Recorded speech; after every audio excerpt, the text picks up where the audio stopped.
공감을 깊이 했습니다. 왜냐하면 전교 1, 2등도 게임을 합니다, 여러분. 공부만 하는 친구들도 물론 있겠죠. 근데 저는 개인적으로 아이들이 게임도 하고 공부도 잘하고 열심히 할 거 하고 놀고 이런 아이들이 좋아요. 그렇게 컸으면 좋겠어요. 야수성이 정말 폭발을 하는 순간들이 있어요. 그때 와, 나 인내심 이거밖에 안 되는구나.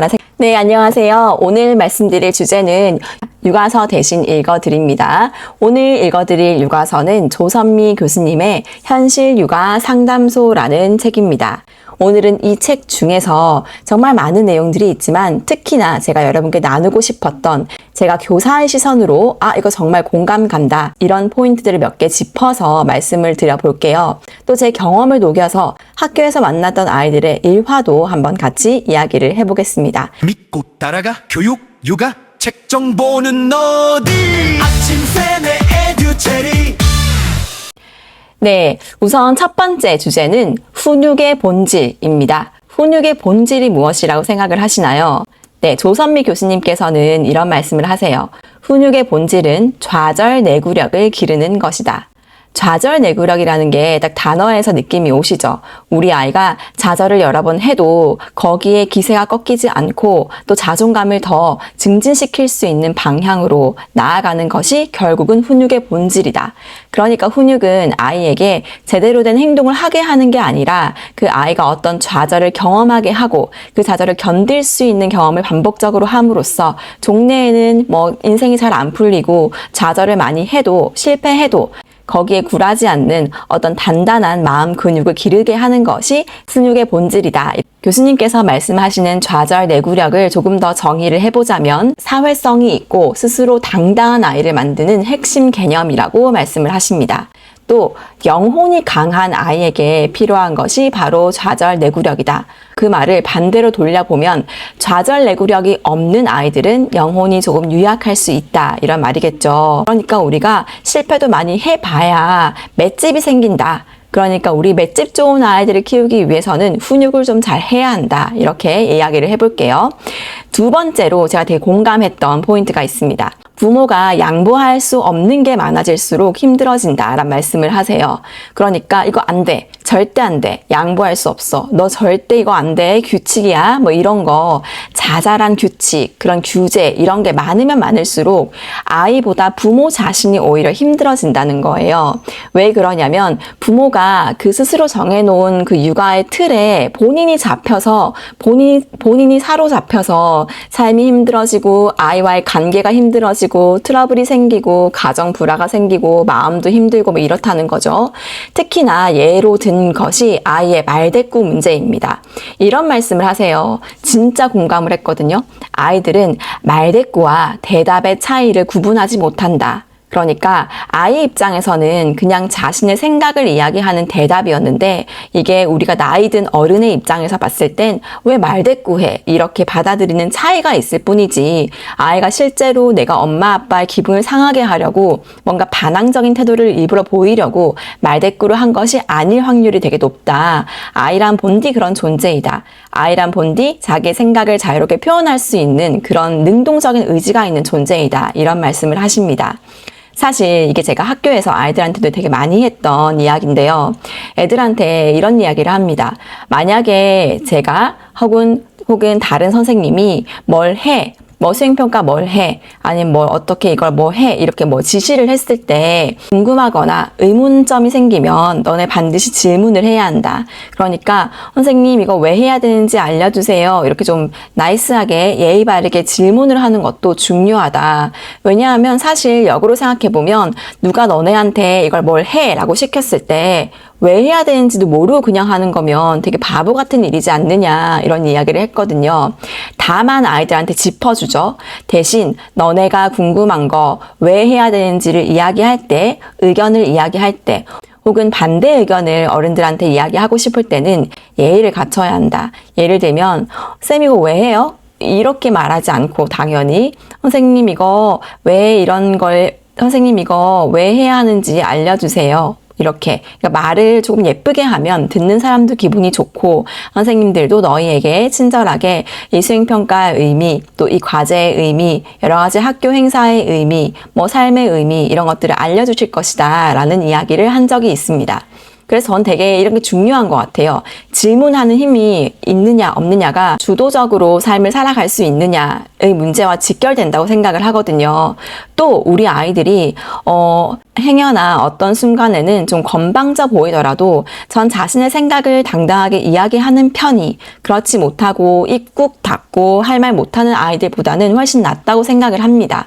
우리가 누구에게나 모두에게나 사랑받을 필요는 없잖아요. 그러니까 자기의 생각을 자기의 의견을 당당하게 표현할 줄 아는 아이들로 기르는 것이 매우 중요한데 그러기 위해서는 다시 훈육의 문제로 돌아와서 자기의 생각을 말하는 그 행위를 말대꾸로 볼 것이 아니라 이 아이는 지금 자기의 의견을 전달을 하고 있는 거구나. 그럼 조금 기분이 나쁘면 이 아이에게 올바로 이야기하는 방법을 알려줘야겠다라고 말씀을 드려봅니다. 네, 이 책에서 나누고 싶은 세 번째 또 화두는 게임 문제입니다. 게임 문제에 대해서 이렇게 말씀을 하세요.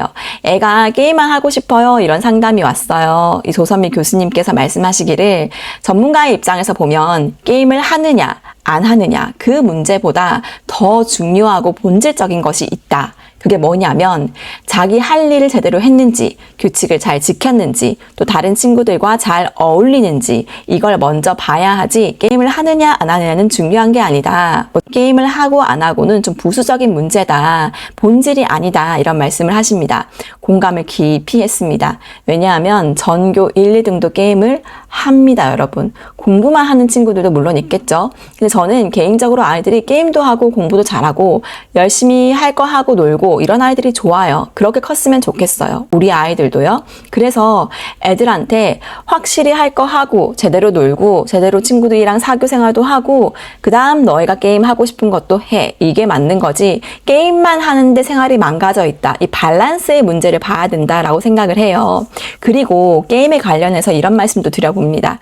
학교에서도 게임을 많이 해요. 이게 무슨 말이냐면 학교에서 요즘은 패드 학습을 진짜 많이 하기 때문에 또 선생님들께서 다양한 AI 툴들을 많이 활용을 하고 계세요.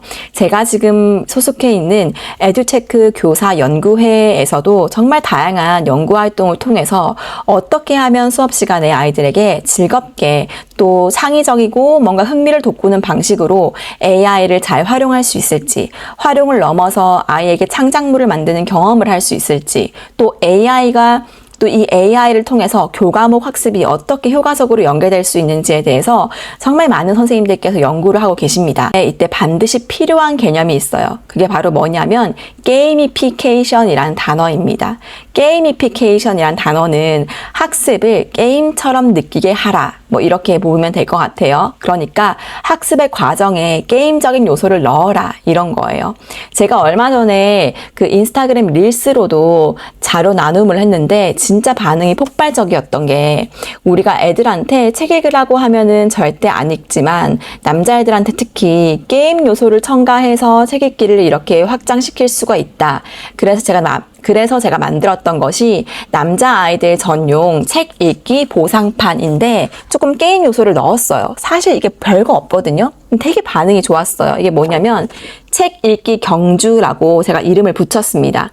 되게 별거 없잖아요. 그냥 보상판인데 책 읽기에 경주, 레이스를 넣은 것 뿐이에요. 그리고 그 AI로, 제미나이로 이렇게 그 레이스 트랙을 이렇게 만들었어요. 그리고 내가 뭐 60권을 읽겠다, 100권을 읽겠다 하면 거기 숫자를 만들어 달라고 하면은 좀 몇 번 이렇게 걸치면은 제가 원하는 퀄리티가 좀 나오거든요.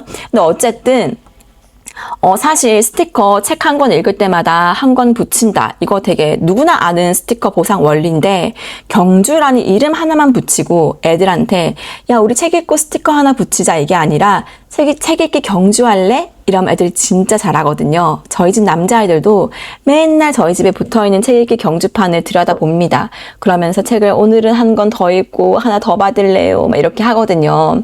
그래서 게이미피케이션 요소가 학교 수업에 정말 많이 적용이 되고 있어요. 뭐 AI뿐만 아니라 수업 도입에서는 뭐 다양한 게임적 요소들, 뭐 퀴즈 맞추기, 또 나와서 먼저 뭐 지난 시간 복습 문제에 대해서 이야기하기, 또 조별 과제를 할 때도 뭐 어떤 등수를 정해가지고 먼저 하는 팀에게 뭐 있다던가, 아니면은 뭐 투표를 많이 받아서 과제에 대한 평가를 할 때도 뭔가 그런 어떤 경쟁의 원리, 게임의 원리 이런 걸 많이 넣거든요, 선생님들께서.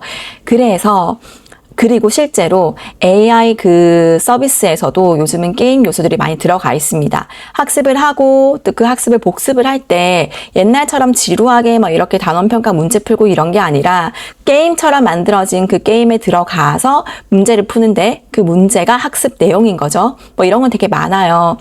아무튼 이 게임을 학교에서도 합니다. 심지어. 그러니까 애들한테 게임을 하냐 안 하냐 이거는 더 이상 저희가 논할 문제가 아니라고 생각하고 오히려 나 게임 한 번도 못 해봤어. 게임이 뭐야? 뭐 이런 친구들보다 진짜 공부만 하는 공부 바보? 이런 친구들보다 전 게임도 잘하고 뭐 잘하지 못하더라도 게임도 해보고 게임에 즐거워해보고 도파민 뿜뿜 하는 활동에 절어도 보고 다만 그 전에 자기 할 일은 잘 끝내는 그런 것이 훨씬 더 본질적인 문제다라는 것을 이 책 조선미 교수님의 현실 육아 상담소에서 잘 짚어주고 계십니다. 마지막으로 엄마의 인내심에 대해서 말씀을 하세요. 이런 말씀은 정말 저의 뼈를 때리는 말씀이셨어요. 원시적인 야수성은 누구에게나 있다. 그러니까 조선미 교수님께서도 아이들이 어렸을 때 본인 안에 내재되어 있던 원시적인 야수성이 폭발하던 순간들을 이 책에 쓰셨거든요.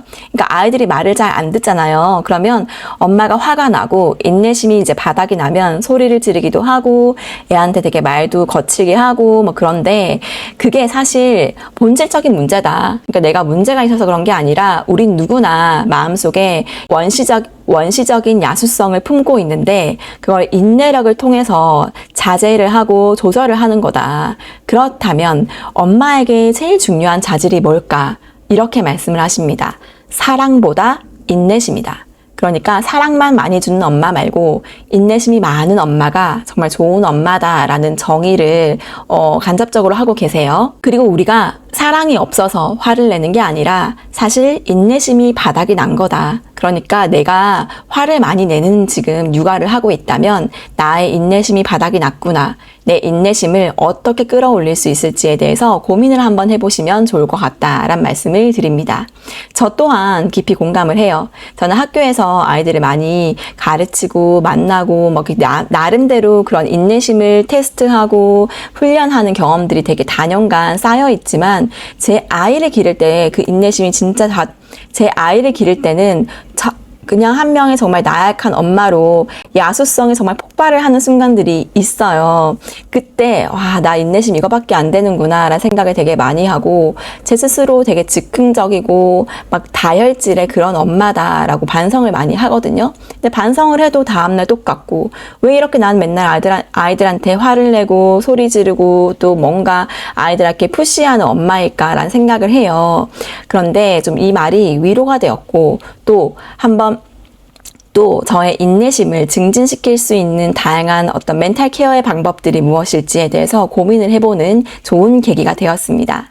네, 마지막으로 조선미 교수님께서 이 책을 통해서 좋은 엄마의 정의는 사람마다 다 다르다. 그리고 당신의 정의는 무엇인가에 대해서 질문을 던지세요.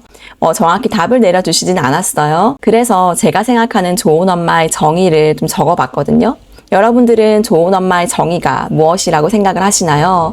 영상 말미에 제가 적었던 좋은 엄마의 정의를 보여드리고 싶습니다. 여러분들께서도 각자 오늘의 영상을 보시고 좋은 엄마, 내가 생각하는 좋은 엄마란 이런 엄마다. 한 문장 적어보시기를 추천드리고요. 네, 오늘의 영상이 도움이 되셨기를 바라고요. 화요일입니다. 오늘 하루도 화이팅 해보시기를 바랍니다. 전 다음 시간에 다시 더 좋은 영상으로 돌아올게요. 굿바이.